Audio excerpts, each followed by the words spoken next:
Basically, I got jizzed on by a spider.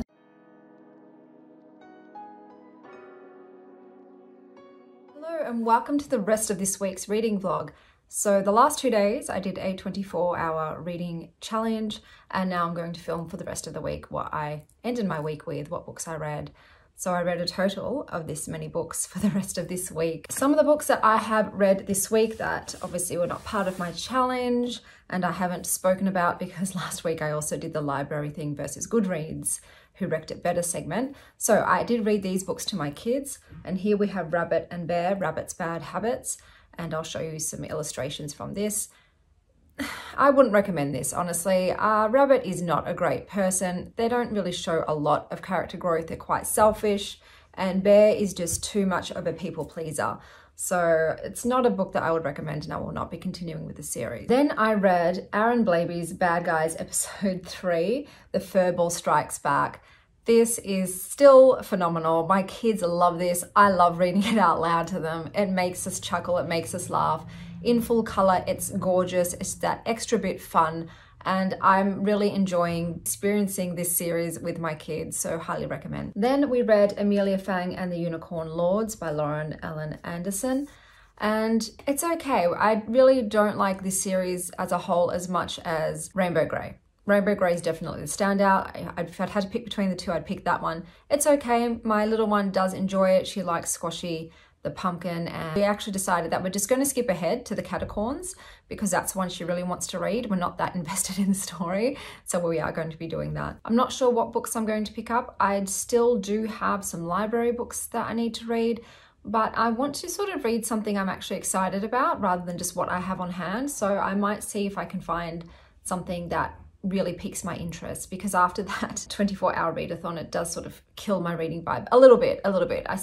Reading is still what I like to do on my downtime, so no doubt I will pick something up, but we shall see what I grab.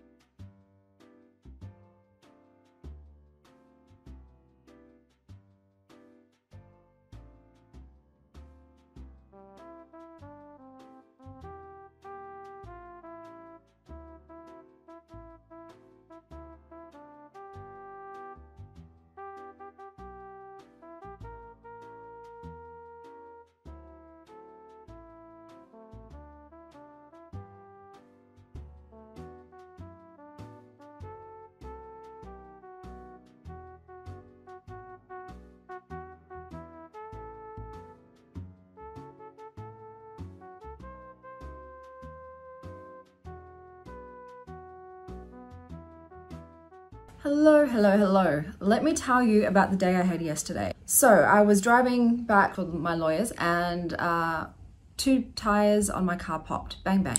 And then my Kobo Clara died. So you probably can't see, but all the ink is messed up, it doesn't work, can't touch it, nothing happens, turning on and off doesn't do anything. I've had this for 2 years. So I bought this in 2021. I previously had a Kindle, but you cannot in Australia use it to borrow books from the library. So I use my e-reader with both Libby and BorrowBox. So I got the Kobo. I had issues with this from the get-go. It was constantly freezing, especially when I would try to return or remove the library books that I borrowed.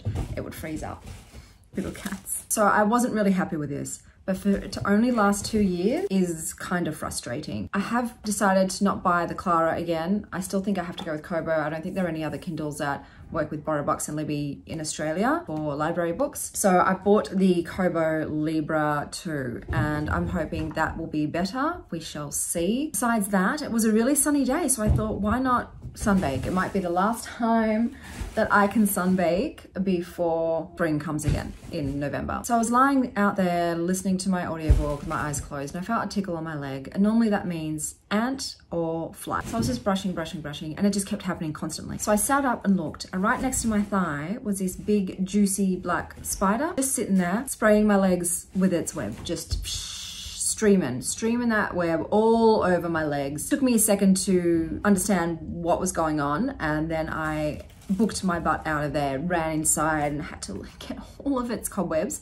off me. Basically, I got jizzed on by a spider. So that was a very bizarre experience. Thankfully, it wasn't a redback or a whitetail, which we have oodles. My boob's weird. Which we have tons of in Australia, and I have plenty of in my backyard, but it was just this big fat black spider. Nondescript, don't know what it was, but Horrible experience. Did not want to go back outside there the rest of the day, despite the absolute lit autumn vibes we're currently getting down in Oz with all the trees and the sunshine. Dude, that's bro. Seriously, man. Anyway, so that was my day yesterday, and it's sort of like when it rains, it pours. You know what I mean? It's just like one thing after another. Not only that, I have to replace the carpet. I had carpet in my front entryway and it got ripped up and torn, so I've had to pull it out. We're putting floorboards in, so that's happening. I've also got 20 to 40 millimeters of rain forecast for today. So the people were back again to sort of reset the gutters. Going to see what happens today. That kind of rain normally means flooding for me. So if it does happen again, then they suggested it might actually be my roof. So yeah, pretty much all my savings is just for repairing my home. But today I am going out. I'm going to a yarn market because I need to get yarn for this deck. I don't have anything to match. I'm thinking black, red and lime green would go great with this one. I also need yarn for this deck, pink and reds, naturally. And I need yarn for a crochet bag I'm making my Tara Tube friend Rochelle. So I need to get yarn for her because I don't have any. All these boxes of yarn, none that match. I'm making sure to try and not buy any yarn I don't need, because this is why I'm in this situation with all this yarn. I wanted to take myself out to a cafe afterwards, but if it is torrential raining, I gotta get home so I can be ready to deal with any flooding that occurs. I'm sorry for all the growling you hear in the background. Hey, hey, hey.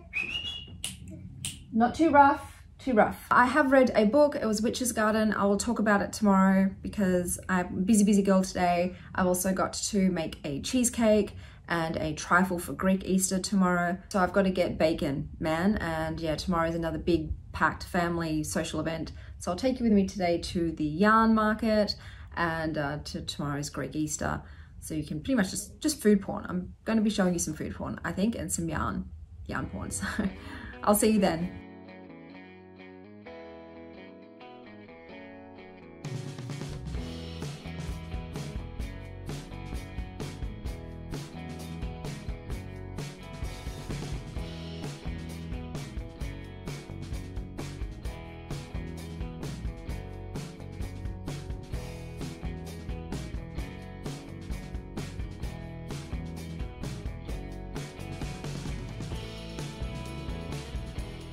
So I got these 3 for mine and Rochelle's bags, which are pink and reds. So I've got those 3. For my self-care deck, I got these 2. So I wanted blacks with lime greens and maybe reds and pinks. So this was the closest I could get. Obviously I wanted one, but I couldn't see one that had those colors, but I think these will be fine. I got these 3 for my bed blanket. So this one was just like, oh my God, this one was perfect. It's got the lilacs and the apricots, which is my bedroom. So I got these 3 for that. And I got this one randomly, which I said to myself, don't buy anything you don't need right now, but I couldn't resist. I might just even make myself like a beanie. I'll combine this with another yarn and make myself a really amazing Technicolor beanie. So I didn't get all of them wound. The lovely ladies there, they wound 5 of them, and then I didn't want to take up the line anymore. The other people probably wanted to wind their yarns as well, so I'm going to have to wind all the rest, but I'm pretty happy with what I got. Otherwise, I'm really happy.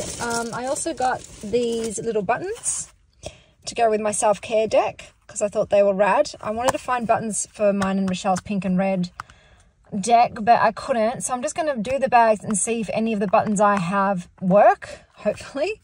But if anybody knows like of really good companies in Australia that do resin buttons, let me know. Hello, so let me tell you about what I've read so far this week. So I did read The Witch's Garden, and I had the physical copy of that book, but I no longer have it because my mother came over, saw the book, fell in love with it, and I decided to gift it to her. Why am I being so generous? Because I have pre-ordered The Witch's Forest, which is by the same author, same Kew Gardens. So I thought, don't need both. My mum can have the Witch's Garden one.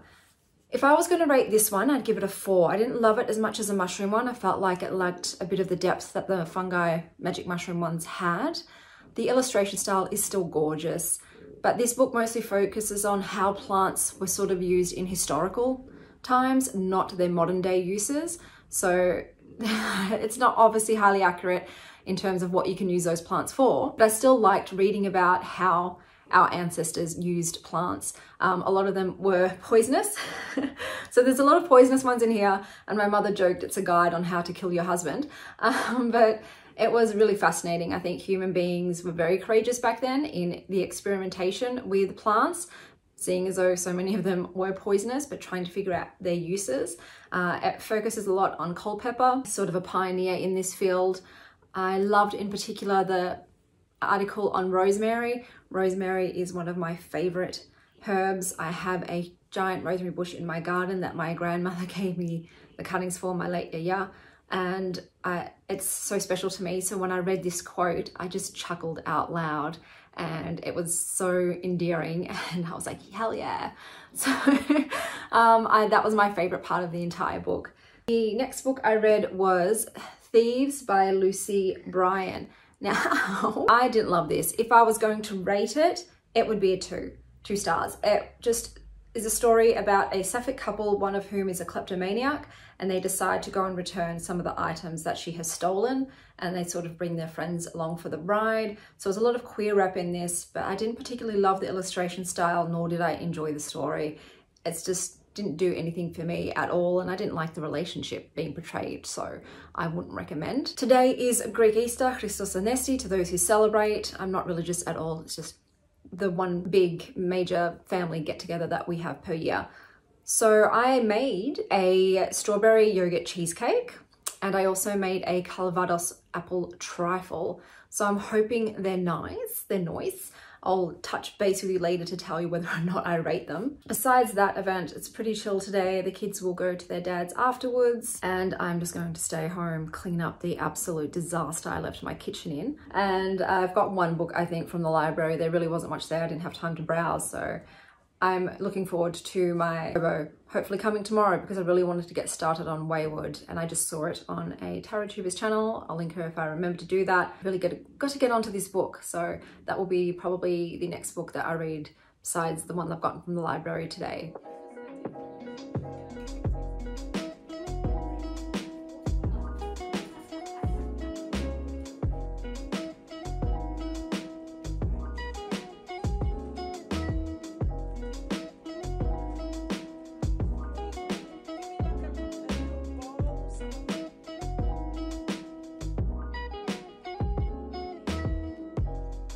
Hello, so I just finished the book Wayward. I'm giving it 3.5 stars.